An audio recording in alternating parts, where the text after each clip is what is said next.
Okay, I'm going to speak today on why in 2001, on 9/11, a major catastrophe happened. So if you all remember, it was just amazing to watch TV on that day. I had never seen skyscrapers collapse on themselves. I had never seen so many first responders die at one time. And it was filmed, of course, live. Every channel had it. We had helicopters, we had ground. And we also had a lot of people, mostly reporters, who were telling us why it was happening. And one of the reasons, it came out later, that it could have been a religious reaction. Another idea was it could have been a political reaction. And I remember listening to all these very wise and smart people telling me why this stuff happened. And none of it really satisfied me. There was always these missing pieces that they couldn't account for as to why it happened. So I thought to myself, well, I wonder what Buddhism has to say about why stuff happens. And if you know just a little bit about Buddhism, the Buddha only talked about two things in his entire ministry. He talked about why we suffer and all the factors that go into our suffering. And then he talked about how to end that suffering, which of course is the best part. But first you have to figure out why, and then you have to figure out how. So, in my search to find meaning to 9/11, I came across a wonderful model. It's called the 5 Niyamas. Why stuff happens. And it allowed me to investigate and come to a place of acceptance with why stuff happens in the world. Not just 9/11, but anything. Anything at all. Earthquakes in Italy, why did that happen? You know? Earthquakes in Oklahoma, we sort of know why that happened. Could have been fracking. But it goes on and on. All the stuff, why does all this stuff happen? So we have the 5 Niyamas, and the first Niyama is about the law of physical matter. The law of physical matter. So if you have a sun, and if you have some planets, they oftentimes orbit around the sun, and that would be a law of physical matter. You can put things into orbit. You can prove that to be true. Science has a lot to say about the law of physical matter. If we have a tsunami, we can look to science again and see perhaps there was an earthquake and we had a platelet shift, and that affected the ocean, and the ocean went onto the shore, and if you happened to be on the shore when the tsunami hit, you would die. I can remember in Thailand when they had a big tsunami, and I can remember reading online a Christian saying, it's God's will. A Buddhist is saying, it's karma. But most people didn't go and say, well, maybe it's just these platelets shifting. And they were in the wrong place at the wrong time. And there was no intention behind that action. Nobody or nothing meant it to happen in a negative way and kill people. It happened, people died. Okay, that's hard to accept. We would like to think everything has an intention. In Buddhism, it's not necessarily so. Some stuff just happens. So the laws of physical matter can give us an idea of why certain things happen. Now we go into the law of living matter. We call this biology. We have genes and chromosomes. And if you think about the people that committed the 9/11 Act, a lot of them came from the Middle East, if not all of them. So would the second Niyama have something to do with why that stuff happened? Well, it did have something to do, it seems to me, as to why those people came from the Middle East. Because their parents came from the Middle East. And maybe their grandparents. And maybe their great-great-grandparents. And nobody moved very far. They didn't travel to Ireland or England or America. They sort of stayed there. And maybe went 100 miles, 300 miles from where they were born. If they had had different genes and chromosomes, they would have had different parents. And those parents may have been living someplace else. So we can look at, again, the tsunami and say, why did all those people die? And it had something to do with their biology and the genes and chromosomes and where they came from, along with the law of matter, nature. Okay, so now we got two things to work with. What I like about this model is it's never one thing. And if it's only one thing, it's problematic. Because then we can point and say, it's God's doing. Something is wrong. He didn't like something. I love it when they call him he. Because I'm not sure if it's a he, she, and it, if it exists or doesn't exist. But for the time being, we'll say, he wanted it to happen. The Buddhist would say, it's karma, one thing. It's only karma. They had bad karma. Lifetime after lifetime, they were reaping, producing, creating their karma for this one moment. You know, and you go, whoa, it's got to be karma. It's not. It's never, ever one thing in Buddhism. Buddhism doesn't go to the Great One. Buddhism doesn't say the ultimate reality is one, which I really like. Buddhism says the ultimate reality is many connected, which is very Hindu.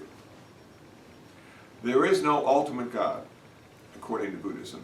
There is a hierarchy of gods, small g, s. Many gods. If you read the early suttas in Pali, you'll find that the Buddha taught the gods how to end their suffering. Because even the gods, small g, s, suffered because they had attachment, they had aversion. So it's never the big God, it's never the ultimate karma, it's always at least 5 things that are interconnected and interdependent, causing stuff to happen. Number 3, karma. Karma is the moral aspect of why things happen. Karma is the moral aspect of why things happen. And there's a lot of confusion about what karma is. To put it simply, karma is everything you think, everything you say, everything you do. That's karma. Simple, plain, easy to understand if you keep it there. It's not what goes around comes around. That's not karma. Buddhism has karma, vipaka, cause, consequence. So we have karma is the cause, vipaka is the consequence. The cause could be putting your finger in a fire. The consequence could be, wow, that really hurts. Yeah, the karma could be, I'm driving 100 miles an hour. And now, all of a sudden, there is a stop sign. The consequence could be, I ran through the stop sign, caused an accident, and many people got hurt. It is said that if you want to kill something, you'll not reap the total consequences if you haven't followed through. First, there is the intention to kill. I'm going to kill that cockroach. It's not supposed to be here. I don't want him as a roommate. then we think up an incredible way of killing him. We plan it out. We might have little bits of food to encourage him to come towards us. We might have a glass or a hammer, and we're going to kill this guy. Then we follow through, and then we kill it, and the plan worked. And then we have great joy and happiness in the fact that we killed the cockroach. At that point, karma is complete. At that point, there will be a consequence. Why will there be a consequence? Because it is always wrong to kill according to Buddhism. There is never a good reason to kill. But sometimes it is necessary. And this is the paradox of ultimate reality. Sometimes it's necessary. I remember taking a class with Dr. Ratanasara. We're at Dharma Vijaya Buddhist Vihara. There was a young man who had been recently married within a year. And he brought up the question to Dr. Ratanasara. He said, my understanding of karma is this. It is always wrong to kill. If we are at home, somebody breaks through the front door and wants to kill my wife, I should let him because that's her karma. And Dr. Ratanasara just chuckled. He just laughed. He said, no.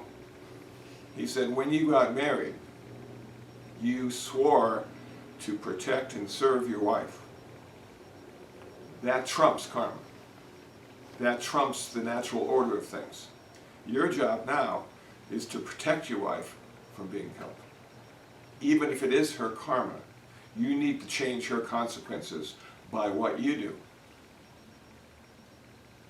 And I thought, that is really just fascinating, because sometimes in the commitment we make to our life, the lives of others, and to the world, we will kill, which is why we have war. Now, I have heard there are certain countries in the world where Buddhist monks live and practice and get enlightened. But if their country is attacked, some of the Buddhist monks will take off their robes, give back their ordination, fight in the army to protect their country, and when their service is over, then they will take back their robes and continue their life. Now, I was just baffled. How could anybody do that if they understood the Dharma? How could anybody join the military service to kill if they understood that it's always wrong to kill? And then I had an insight. It was this, that we are born in certain countries and we become Americans or Canadians or Mexicans. Then as a male or female Canadian, American, or Mexican, we grow, we begin to understand the world intellectually, and we have an obligation to protect our country because that's how we've been brought up. We have cultural literacy. We understand what America is and what it means to be an American. We understand what a Canadian is and what it means to be a Canadian. And if that is violated by another country, we need to stand firm and say, no, this is how we want to live. This is how we expect to live, and we will fight to make that happen. So as human, we're human first, we're American second, and we're Buddhist third. And maybe fourth, we're Democrat. You can keep adding things. When does it change? It changes when you achieve nirvana. When you achieve nirvana, you are Buddhist first. You are free first. You are enlightened first. Which means you may or may not fight for your country at that point. If you're free, you belong to no country. If you're free, you belong to no man or woman. The Dharma, the ultimate freedom, is nirvana, and it is the end of suffering. So we do a lot of things because we suffer. And because we feel if we do things differently, we'll suffer less. And ultimately, if we do things differently, we'll not suffer at all. So karma, cause, vipaka, consequence, karma, everything you think, say, and do. Now, thought karma has the least value. It has the least consequence. And all those thoughts we've had our whole life that have never manifested in speech or action have little consequence. Sometimes the thoughts prevent you from sleeping. That's your consequence. But nobody knows why you didn't get a good night's sleep. Even you may not realize why you didn't get a good night's sleep. Speech is the next level of karma, and it has more value and more potential for consequence. And literally, wars have been started because of words. And wars have been ended because of words. A treaty. Words on paper. Lines. When you see these consequences, you understand how powerful karma can be.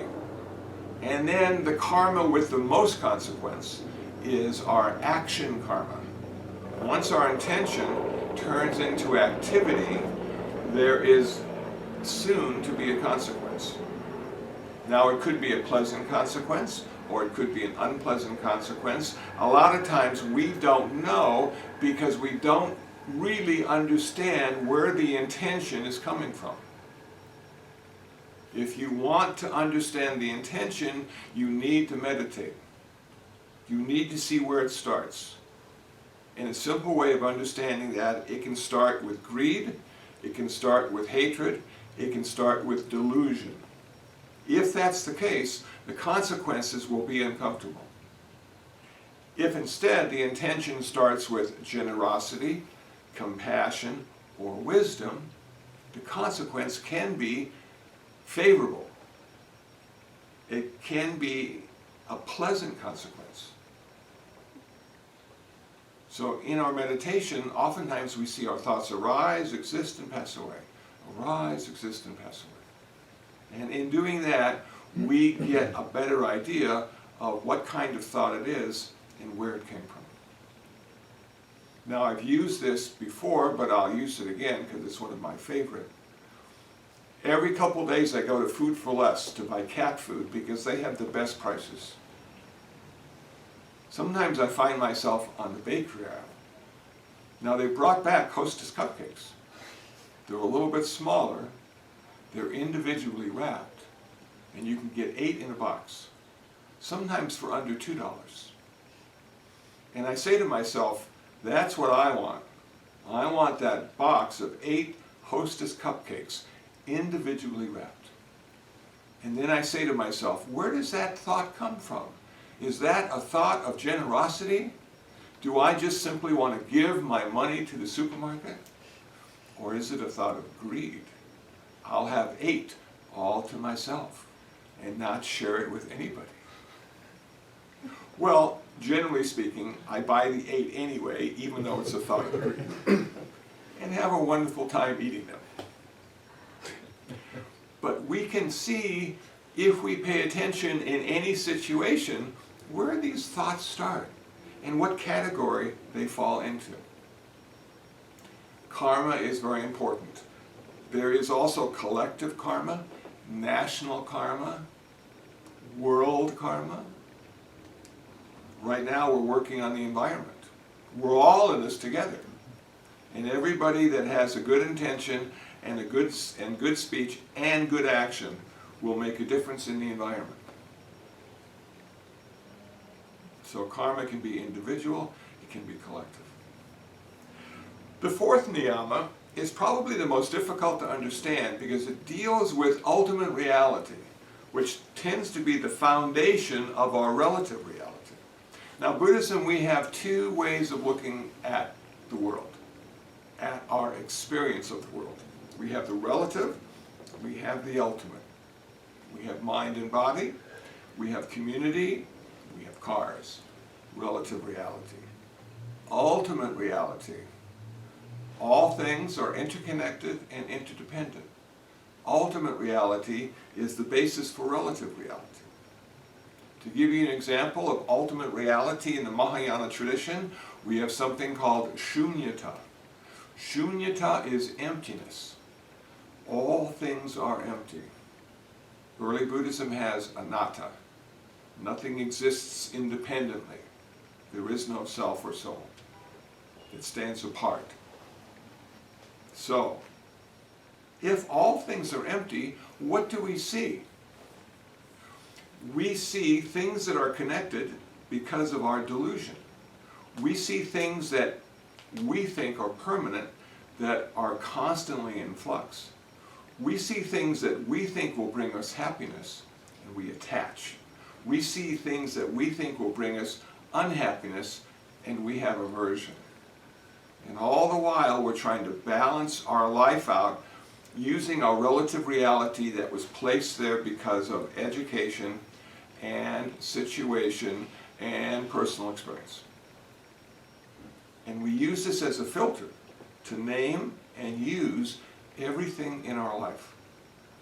But below that is this ultimate reality, and the fourth niyama deals with the building blocks of ultimate reality. And if you've ever read any Buddhist psychology, you'll find that there are many lists, the Abhidharma, there are many lists that will allow you to build relative reality out of ultimate reality. 7 books, if I'm not mistaken. Pretty boring to read, unless you're a monk. The fifth and most important niyama of why things happen is mind. Mind. We create the world moment by moment according to the Buddha. Everything in this world exists in this fathom-long body, from fingertip to fingertip.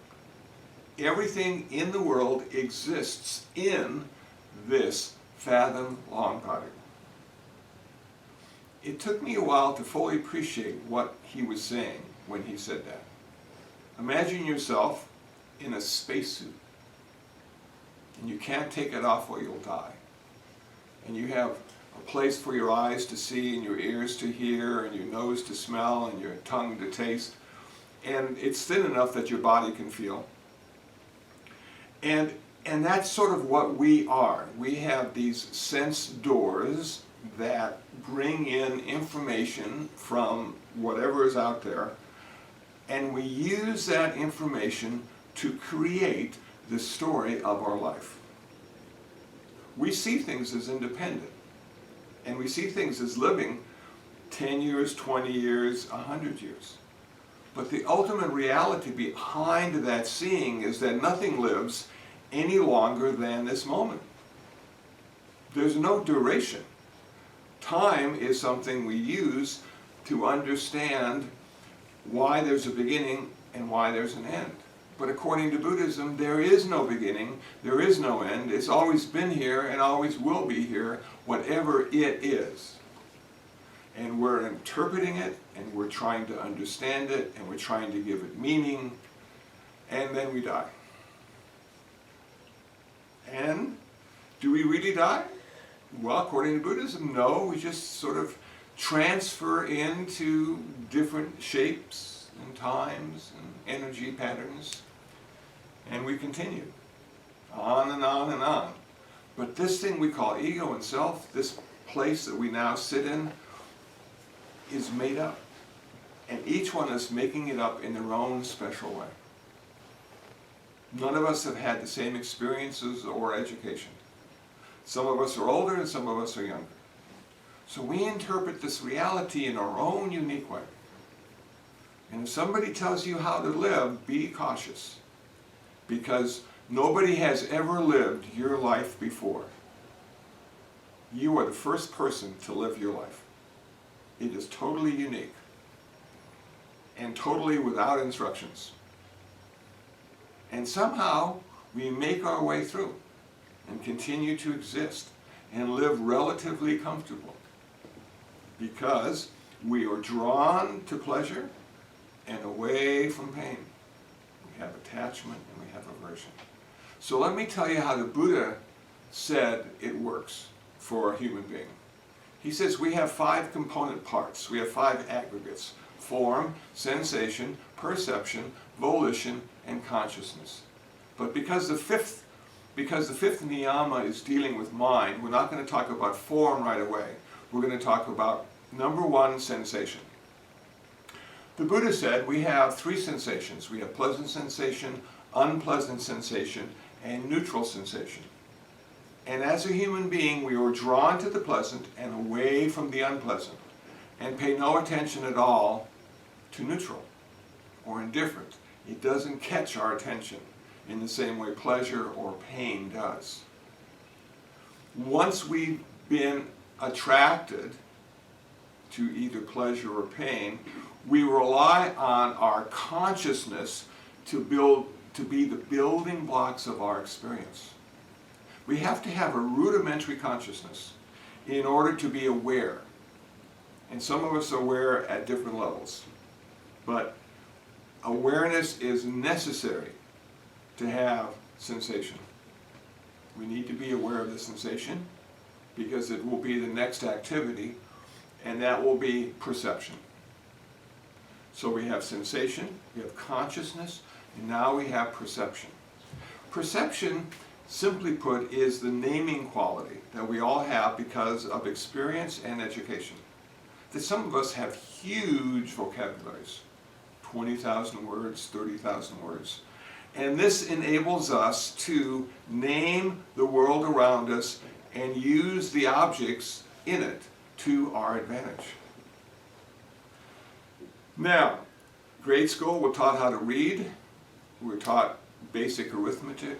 High school, we go into geometry and algebra and history and business and all sorts of fascinating things. And we just keep becoming more and more who we are. Then we get to college, which is the experts. They really fine-tune their intellectual understanding about certain things. And hopefully get that degree and make a living because it's what they know that will give them in the door. And then once they're in the door, it's what they do. Then we have the volitional activity of doing stuff. See, we can name it, but if we simply name it, we don't do anything with it until we have an activity. And the activity allows us to use what we've named. So if we have a chair and we're tired, we can name the chair, realize because of past experiences with the chair that it could be comfortable to sit in, and we could rest and get back our energy. And then the volitional activity is to go over to the chair and sit down. And then a pleasant sensation happens, and then you don't want to move for a while. So what are the 5 aggregates? Form, sensation, perception, volition, and consciousness. A rudimentary consciousness that will allow us to experience sensation, whether it be pleasant, unpleasant, and neutral, which we normally don't experience. Perception, which is the naming quality and the understanding quality of what's going on around us and what we need to do to make it happen. And then we have the volitional activity, which is doing it. So if you want to sit down in a chair, you've got to sit down in a chair. If you want to walk out the door, first you have to know that's a door, what it's used for, how to open it and close it. Then you got to walk out the door or walk in the door. And we take all this stuff for granted. But the Buddha, in his wisdom, sort of broke it down like that. And why would he break it down like that? Why isn't there Jungian psychology and Freudian psychology and all these other things? Because those things are there to make you a better human being, to make you better adjusted, to make you normal. But Buddhism isn't about making you normal. Buddhism is making you more than normal. Buddhism is making you transcendent. Buddhism will allow you to be in every situation and not suffer. And eventually you'll be free. None of the psychologies are based on being free. They're based on being a better you. That's a good place to start. If you're a better you, Buddhism is much easier to practice and understand, because you're starting at a good place. If you still need work on being you, Buddhism may or may not be useful. If somebody's having a really bad psychological time and they want to meditate, I usually sort of hope they don't, discourage them, because it might make their mental attitudes worse rather than better. Maybe they need a little therapy first to get those issues resolved. Then you come to meditation. Then you come to Buddhism. Then it allows you to get to that transcendent place of not suffering. But you also have the 5 precepts, which while you're working on your mind becoming normal, quote, you can be working on your speech and action with the 5 precepts to reduce your suffering right now, today. Not to kill, not to steal, no sexual misconduct, not to lie, not to consume intoxicants. So people say to me, should my children meditate? I say, I don't know if it's important for children to meditate, but it's very important for children to learn and practice the 5 precepts. And then when their mind starts to become more developed, when they start to have all those perceptions of what experience of life and what their experience is, then meditation can help resolve some of the issues and become a transcendent vehicle to end suffering completely.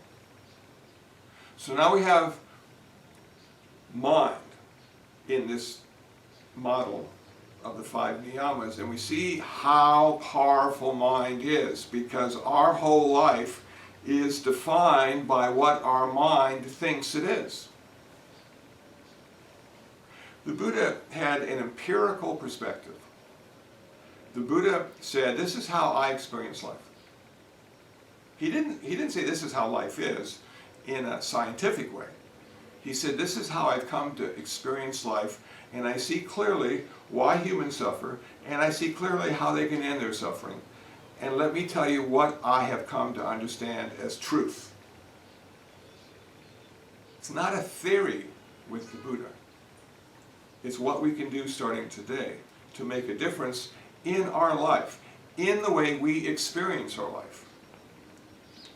And that will then translate into the lives of others as we come in contact with them. We don't ever have to tell them anything about Buddhism to make their life better. We just have to do Buddhism on an individual basis. And their life becomes better as well. So when I look at 9/11 and I see the horror of what occurred, I think to the 5 niyamas, the 5 aspects of why things happen, and I try to apply 1 through 5 to the situation. And in this situation, maybe 3 or 4 are applicable. Maybe not all of them. Maybe only 2 or 3 are applicable. But it's never just one, and it allows the intellect. It doesn't allow the heart, that's where our practice comes in, but it allows the intellect to start to feel comfortable and come to a place of acceptance with this world we call samsara. Samsara is the world where birth and death occur, every moment of every day. And here we are. It doesn't just happen on 9/11. It happens every day, in every moment, birth and death. And in between birth and death, there's growth and decay.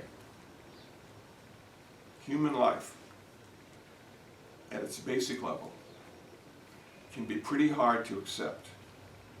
because it doesn't sound like it has a lot of happiness or fulfillment connected to it.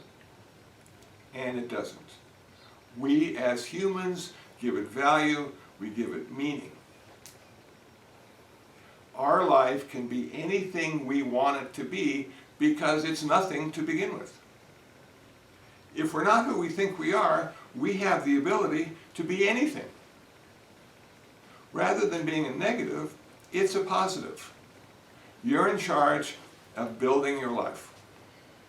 And if you build your life with Buddhism, it will be a life filled with happiness, peace, and ultimately freedom. Thank you for listening. I hope what I said had meaning and value. Are there any questions about what I've said, or any comments on what I've said? Yeah. Yes. Today is September 11. So I've been through the years. I've been seeing a lot of or listening different report about the 9/11. Where we in the puzzle of the event of the 9/11 tragic event, where we put a word that it says that it was made, that it was not really what it was seen to the world, that there was something else, that it was like it was not like the airplane fell down, hit the tower, but it was a complot. Something else was that. Where we can put that situation in a reality that most of us perceive, how we can understand in Buddhism's term that situation that is a lie, that what happened, and know the reality that our eyes can see, how we can see in the context of Buddhism this situation. Got it. Conspiracy theory. Conspiracy theory, yes. We all love those. And they're all over the place, especially on the internet. A Buddhist might say, and a meditator surely would say, all those conspiracy theories are thinking. That's all. Just a bunch of thoughts that have turned out to be words. Okay? So what's the reality of 9/11? What's the underlying reality of 9/11? The underlying reality of 9/11 is sight, sound, smell, taste, and touch. And the last one, thinking. So we have thinking. But thinking came because we had the sense door experience of watching it, hearing it. We couldn't feel it because it was on television. If we were there, we could feel it. And that's it. So, the question is, what do you want to think? Is there any ultimate truth in thinking? No. There is relative truth. There is consensus. If enough people think the same thing, it becomes truth or false. Okay? So, what do you want to think? We know what the experience was. And in meditation, the idea is to come to your senses and leave your mind behind. Lose your mind. Come to your senses and lose your mind. Just for 20 minutes. How does it feel? How does it sound? How does it look? How does it smell? How does it taste? That's a meditation experience. You add thinking, it's a good experience, it's a bad experience. Why am I doing it? I could be doing something else. Isn't football on right now? Why am I sitting here? Thinking. We create the world around us. Nothing exists out there. Remember the Buddha said, our entire world exists in this fathom-long body. We bring all these concepts in, We give them the value of truth or false, and then we go, wow, it's a conspiracy. We need to do something. Let's have another war. Let's kill some more people because we're right. You know? That's how it all goes. So, we hold everything a little lighter. We hold the truth a little lighter. We hold things that aren't true a little lighter. And we just look at it and go, wow, it is so amazing to be a human being. Because a monkey doesn't know truth. A cat doesn't know truth. But we seem to have a strong desire to know it, to understand it, and claim it as ours. Truth. So I hear all the theories, and what do? I have a cup of coffee. And then I go to the next thing. Thank you. Yeah. Yes, sir. Let me get that. Quick question. You mentioned that when we die, actually the energy doesn't die, it transfers. Where does it transfer? You mentioned other things. My question is, where does it transfer? Is it like a karma thing that it transfers, or how do we know where is it going to go, or next step, or next? Yeah, we don't know. We hope it's going to go to a nice place, but we don't know. It's not a karma thing, or It's very much a karma thing. It's not a soul thing. It's not a self thing. It's a karma thing. So all the things we've thought about, talked about, and done has created energy in the world. We've taken this neutral energy, and with our thinking, speaking, and acting, we have turned it into a moral energy of skillful or unskillful, good or bad. That energy, when we die, doesn't go with us. It continues into the next lifetime. It is said when a man and a woman come together and have sex, that there is this gandhava, this karmic energy just waiting. And it knows when you're having sex. And the only way a human being can start is to have a sperm, an egg, and karma. Then it's complete, then life begins in the womb. Then, all through the next life, we do good things and bad things and stupid things and wonderful things, and it changes our karma, because the energy is always changing, and then that's reborn. But in each time it's reborn, we don't get to go. Because we're only here now.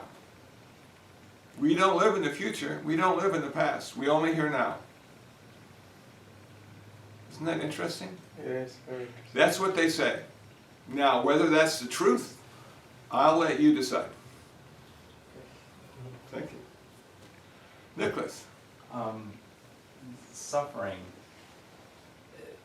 can, sometimes I think that the idea of what's interesting to me about Buddhism is the idea that one of the goals is to end suffering, or at least that's what it seems like to me. But I also think there's a value in suffering, based on what you even spoke. There's pleasure and pain, and that's part of the two polarities. And for some people's pain is other people's pleasure, and vice versa. So is there a value in We're not talking suffering? about pain, though, talking about suffering. Okay, so Suffering maybe is that's different the than pain. distinction, Annie. But is there a value in suffering, and is there a danger of attaching to trying to end suffering? Like, can that become its own attachment? Yes. Number one, there is no value in suffering. There is nothing good about suffering. You don't become a better person because you suffer. What is suffering? Suffering happens when you want things to be different than they are. That's it. Now pain, you may become stoic and be able to endure great pain, which would be good if you're giving birth. Doesn't apply to you though. But in suffering, no, there's nothing good about suffering. The paradox, the irony is, for a Buddhist, we want to end our suffering. That's an attachment. That's a drive. That's a goal. And because we have those three things, we'll never end our suffering. So, you need to start on the path with the intention to end your suffering. In some way along the path, you need to not care any longer whether you succeed or not succeed, Whether you end your suffering or don't end your suffering, you just simply practice day by day, week by week, month by month, with no intention of achieving the end of suffering. And then you got a shot. When you forget why you're doing it, then it works. Well, without suffering, you might not be motivated to maybe make a positive change. Or If you're not suffering, then there's no reason to practice Buddhism. Right. So there is that value in the sense without suffering. I've never met anybody who's not suffering. So, and to make a relative, we got to go, to make a relative example, when you want to find a girlfriend. Okay, Nicholas, you're looking through the phone book, you're looking on, and you can just, I need to have a girlfriend. Nothing. Nothing. And then the one day when you give up and say, it's not for me, I'll never have a girlfriend, there she is! So it works like that, even in meditation. Thank you, Nicholas.